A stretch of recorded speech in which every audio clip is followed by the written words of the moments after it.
Chapter 66 to 67. A fiery maiden, ashamed of her unrequited passion, takes her life.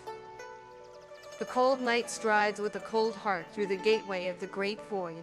Well, Pal's wife gave the witty little Hussein a slap and said to him, laughing, "From the way you let all that truth and invention run up your loose tongue, anyone would think you had picked it up from young Master Pale. You, instead from your master, Mr. Chiolan.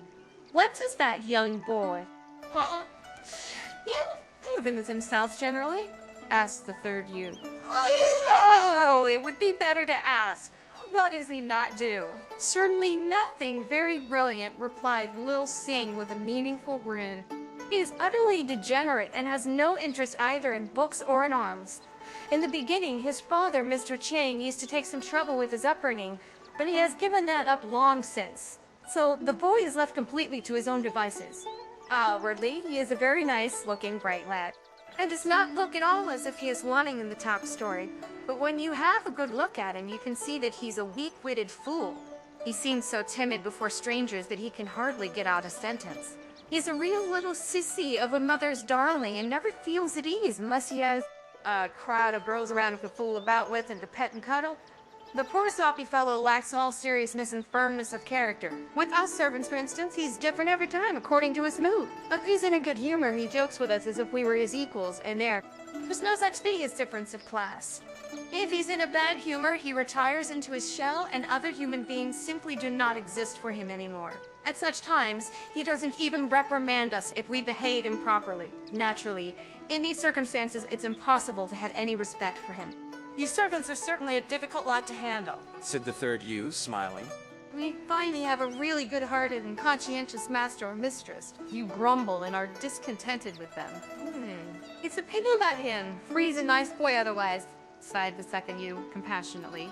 "Oh, don't listen to all this servant's gossip," continued the third youth. "Why, we had met him once or twice ourselves and had been able to form our own judgment of him. There is certainly something effeminate in his nature and behavior, but that is not surprising when a boy grows up only among women and girls. But to call him weak among women and girls, but to call him weak-minded and a fool, no, that is quite ridiculous and unjust. We met him just recently at the funeral services at the theater at the Prince Hermit. We girls were all standing together in a group. Then when the monks filed in and together in a group. Then when the monks filed in and took up their position all round the coffin, half you came in and stood right in front of our group. That was remarked upon unfavorably by everyone.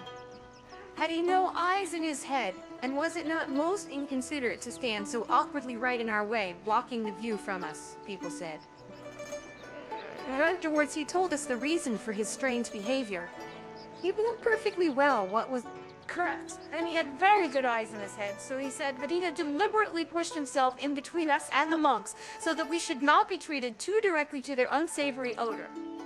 And later, when you asked for a drink of tea and the serving woman began to fill up the bowl for you, which he had just drunk out of, he stopped her and ordered her to rinse the bowl with water first. From these two little incidents, which I observed dispassionately, I could see that he is in fact a person of very fine feelings, and that in the presence of young girls he has only eyes and thoughts for us and forgets everything else on our account. Naturally, outsiders who do not know his nature cannot understand his behavior. "You're being taught that way. It seems to me that you and he are already of one mind," said the elder Yu gaily. "How would it be if you and he were to become betrothed?" Because of the presence of the servant Little Sing, the third Yu chose to remain silent and sat with bent head nibbling melon seeds. "Yes, he would suit the young lady quite well," interposed the presumptuous Little Hai Sing, "but unfortunately he is already disposed of. It's an open secret, after all, that Miss Ling is his intended. Of course, they're both very young yet, and besides, Miss Ling has been very sickly of late. But in 2 or 3 years, the old Tai will no doubt open her mouth and settle the matter." While he was saying this, the servant Little Lung came back from the Yonko Palace. "Prince Shan is sending his son Xia Lian on an important mission to Ping and Chao," he reported. "He will set out in 3 or 4 days and will be away for 2 weeks. He therefore asks to be excused for today, as he is occupied with urgent preparations for the journey. And he asks the Nene Nai please to go ahead alone with the matter she knows of. As soon as he comes back, he will take it up again." The two servants, Little Long and Little Sing, now withdrew. The second Yu bolted the hall door behind them, and she, her mother, and her sister went early to bed.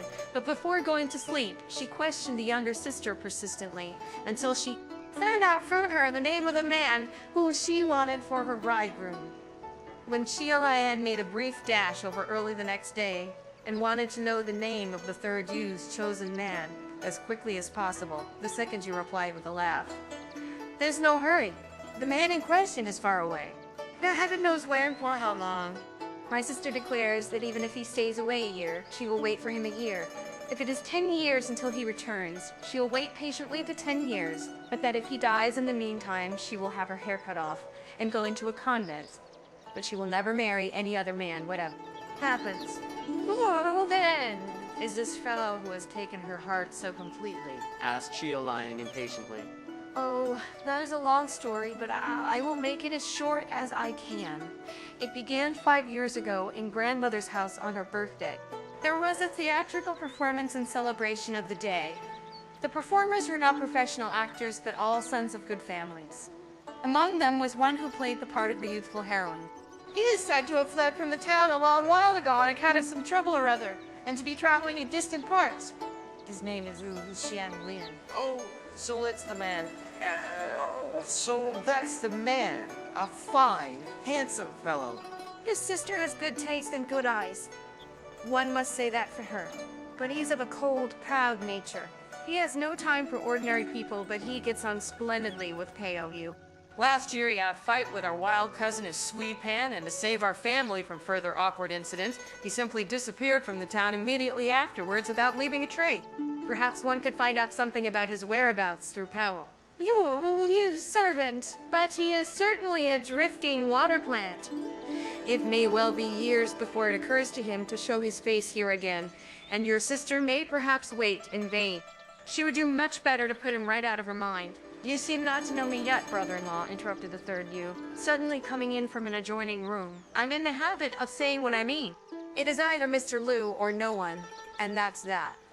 From today on, I will devote myself to prayer and fasting and looking after my mother while I wait for him, even if I have to wait 100 years. And if I do not mean this sincerely, may my fate be the fate of this clap." And she continued solemnly. Drawing a jade clasp from her hair, she broke it in two, then disappeared into the adjacent room again. Xiaolian had to resign himself to her decision. He tried to find out something about the whereabouts of the cold night through Powell, his personal servant, Ming Yin. But Ming Yin knew nothing, and his inquiries in the young man's former locality were equally fruitless. Shortly afterwards, Xiaolian set out on his journey to the prefecture of Ping'anchao, after having spent 2 more nights secretly in the lane of the Flowering Branch. He had been 3 days on the way when the trading caravan came towards him. As the two parties drew close, he perceived to his astonishment that his cousin Xu Pan was one of the dozen men on horseback escorting the caravan. And what astonished him still more was to see, riding peacefully by his side, his former enemy, the Cold Night. After mutual greetings, both parties turned in to rest in a nearby inn. How comes it that I see you two former tilters and adversaries so peacefully united now? Asked Xiaolian. My caravan was attacked and looted by a band of robbers in the neighborhood of Ping'anchao. Then just by chance and in the nick of time along came Brother Liu to our rescue with his party. He put the robbers to flight, recovered the booty from them by force of arms, and saved the lives of myself and my people. As he scorned my thanks, I offered him blood brotherhood. And so we have become true confederates and blood brothers forever and have been traveling part of the way together. But our ways must soon part again. I'm going back to the capital, and he's going 200 leagues farther south to visit an aunt of his. As soon as I have finished my business at home, I intend to obtain a bride and a house for him and to persuade him to settle down permanently in the capital. A bride? Oh, that is splendid! I can suggest a suitable party straight away, interposed Xiaolian eagerly, and he told of a secret marriage to the second Yu sister and of the younger sister who was still unwed. He refrained, however, from saying that the third Yu sister had herself chosen the Cold Night as her husband, and he also prevailed upon his cousin not to breathe a word of the whole story when he got home. You should have hit upon that sly plan of yours long ago. It serves my state, least. Ain't quite right, said Wu Pan maliciously, and gave his ready approval to the new marriage plan, too. But the cold knight declared, "That is all very well, but I have firmly resolved to marry only a really outstanding beauty. I set less value upon money and lineage than upon this. I shall have to make sure on this point before I can agree to your suggestion." "Oh, you can be quite easy on that score," Chia Lian assured him zealously. "What are words? You must see her for yourself, and then you will be convinced. It would be hard to find another girl who could compare with her for beauty." "Very well, I agree. And I shall be in the capital in about 2 months' time, but I want to visit my aunt first," declared the cold knight. "I accept your word, but you are a restless fellow, a drifting water plant. Would you not prefer to back up your word in a visible way with some kind of betrothal gift?" suggested Chia Lian with a smile. "Do not worry, brother-in-law. You may rely upon my word. You may rely upon my word. It's just now. Besides, I am traveling." "Where would I get a suitable gift right away?" replied the cold knight. "Let me procure the gift," suggested Sui Pan. "It need not be expensive gold and silver and jewelry straight away. Any little trifle which you are wearing will do just as well. Only it is best that it should be a personal souvenir of yourself, for otherwise she may possibly not believe me," insisted Chia Lian. "Very well then, she shall have my twin blade sword. It is an old heirloom of my family, which I've always treasured faithfully," said the cold knight. They drank a few more glasses together, then broke up and went their opposite ways. Chia Lian carried out his mission to the prefect of Ping'an and was back again in the capital after 2 weeks. His first visit was to the Lane of the Flowering Branch. Apart from 2 surreptitious and completely fruitless visits from the princely brother-in-law, nothing of any consequence had happened during his absence. The 3 ladies had remained quietly at home behind closed doors and passed them time busy with their needles. Chia Lian proudly reported his successful meeting with Tai Cold Knight and handed over to the 3rd Yu her betrothal gift, the Yu duck couple sword with the twin blade. She examined her strange betrothal gift more closely. One single sheet studded with chias and jewels concealed 2 completely identical, coldly glistening, sharp-edged blades. The symbol Yuan, signifying little drake, was engraved on the one, and the symbol Yang, signifying little duck, on the other. The 3rd Yu was overjoyed. She took the twin sword and carried it into her maiden chamber, where she hung it on the wall over her bed, for she wished to have it continually before her eyes so that the sight of it might strengthen and support her until the day when the beloved himself would come to lead her to his home. Chia Lian remained for 2 days with his nai in the Lane of the Flowering Branch. Only then did he go to the Western Palace to present his report to his father and to greet Hezi. She had recovered meantime from her long illness and was able to go out again and to resume her accustomed activities in the household. Finally, he visited Prince Chen and informed him of the successfully concluded betrothal of the 3rd Yu. The prince listened to him rather indifferently and unsympathetically. He was out of humor because of the failure of his own efforts to win the favor of his beautiful sister-in-law. So he confined himself to putting his hand in his pocket and taking out a few dozen taels as his subscription towards the young lady's dowry, leaving all the rest of the arrangements to his cousin, Chia Lian. In the 8th month, the cold knight did, in fact, turn up once more in the capital. On his first day there, he visited Aunt Hsui and his new friend Sui Pan, who was in bed with a severe cold in the head. Aunt Sui no longer bore him any grudge for his past quarrel with her son, and now regarded him only as his friend and rescuer and loaded him with thanks and attention. In order to pay off some part of their debt of gratitude, mother and son had undertaken to meet all the expenses of the coming marriage out of their own pockets, an arrangement in which the cold knight gladly acquiesced.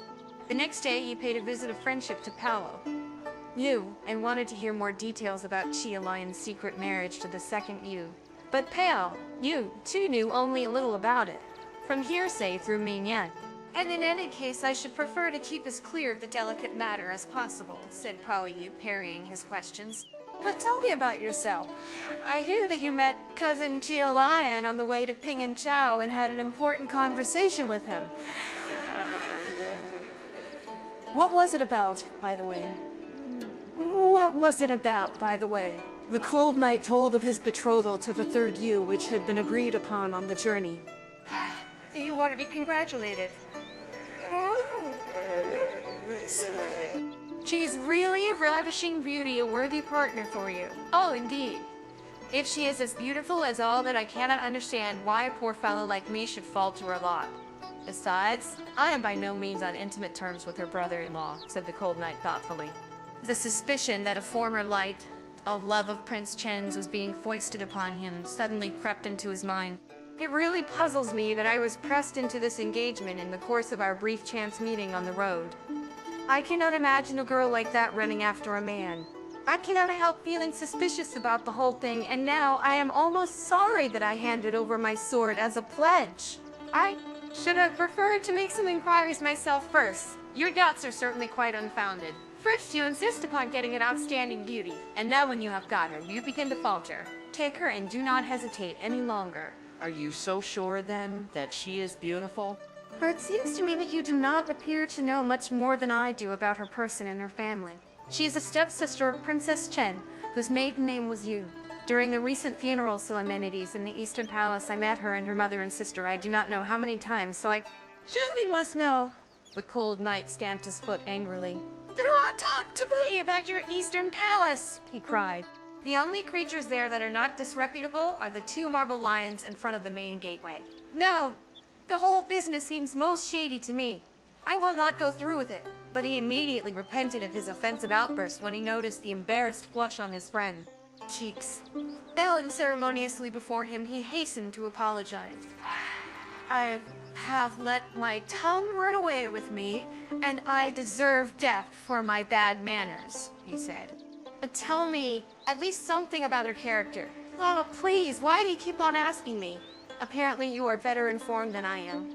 Besides, I myself may perhaps be disreputable and untrustworthy. Please do not be resentful. I forgot myself. Well, we shall say no more about it. The cold knight perceived that he would get nothing more out of his offended friend, so he bowed once more briefly and formally and took his leave. He was determined to cancel the overhasty betrothal, which seemed to him more and more questionable. More and more questionable. He set out straight away to report his decision. To Chia Lion, who at this hour was with the second Yu in the lane of the flowering branch. The unsuspecting Chia Lion received him in the most friendly and familiar manner, and led him straight into the drawing room of the ladies of the house, where he introduced him to his future mother. He was not a little surprised at the stiff and formal manner in which his presumptive brother-in-law bowed to Mother Yu, and still more surprised when he heard him addressing her not as mother. But his old aunt. I'm referring to himself not as son. In-law, but simply as the later born one. But he was dumbfounded when during tea the cold knight suddenly said without any warning, "Our recent agreement was an over-hasty chance arrangement. My aunt, whom I visited shortly afterwards, had already chosen my future bride, and she wishes me to marry her in the 4th month. Respect for my aunt demands that I should fall in with her wishes. In these circumstances, I must reluctantly renounce our agreement and request the return of my pledge. If it had been any kind of ordinary ornament, I would not insist upon its return. But that sword is precious and sacred to me as a heritage handed down by my fathers and ancestors. I must therefore reluctantly ask for its return." Chia Lion could hardly believe his ears when he heard him speaking in this way. "My brother is mistaken. An agreement is an agreement," he cried, aghast. "That is just why I insisted upon a betrothal gift, so that there would be a visible pledge if you should regret your word. How would it be if every betrothed man could back out of his betrothal whenever he liked? No, what you asked is impossible. I am ready to make any satisfaction that my brother may stipulate, but I must have my sword back," insisted the cold knight with a smile. Chia Lion was about to make some reply, but the cold knight stood up and asked him to step outside in order to avoid continuing the dispute in the presence of Mother Yu. The two were just about to leave the room when the door leading to the adjacent room suddenly opened, and the third Yu walked in.